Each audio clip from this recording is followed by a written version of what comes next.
साम्राज्य सामान्यांचा असामान्य आवाज। 19 फेब्रुवारी रोजी साजऱ्या होणाऱ्या छत्रपती शिवाजी महाराजांच्या जयंतीच्या पार्श्वभूमीवर 18 फेब्रुवारीच्या मध्यरात्री पार पडणाऱ्या शिवजन्मोत्सव पाळणा सोहळ्याच्या नियोजनासाठी मंगळवार दिनांक 10 फेब्रुवारी रोजी डाळिंबियाड मैदान येथे महत्त्वपूर्ण बैठक पार पडली।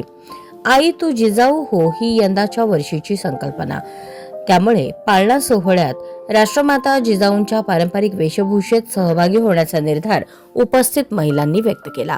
बैठकीत जिजाऊ पाळणा सोहळ्याचे स्वरूप, कार्यक्रमाची रूपरेषा, शिस्तबद्ध आयोजन, वेळेचे नियोजन तसेच महिलांचा सहभाग यावर सविस्तर चर्चा करण्यात आली।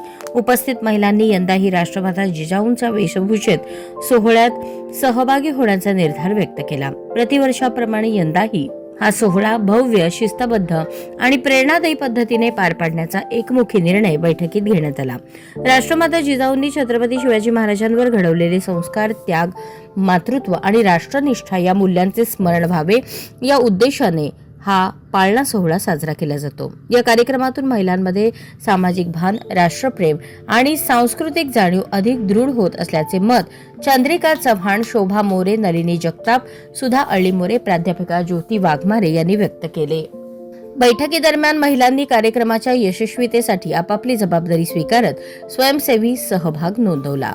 दरवर्षीप्रमाणे यंदाही जिजाऊ पाळणा सोहळा भावपूर्ण वातावरणात पारंपरिक पद्धतीने आणि मोठ्या उत्साहात साजरा करण्यात येणार असून या सोहळ्याच्या माध्यमातून राष्ट्रमाता जिजाऊंच्या कार्याचा आणि विचारांचा जागर करण्याचा संकल्प महिलांनी केला। यावेळी पाळणा गीताचे प्रात्यक्षिक घेण्यात आले। बैठकीचे प्रास्ताविक कार्याध्यक्ष उत्तरा बर्डे यांनी केले तर प्रास्ताविक चारुशीला जगदाळे यांनी केले।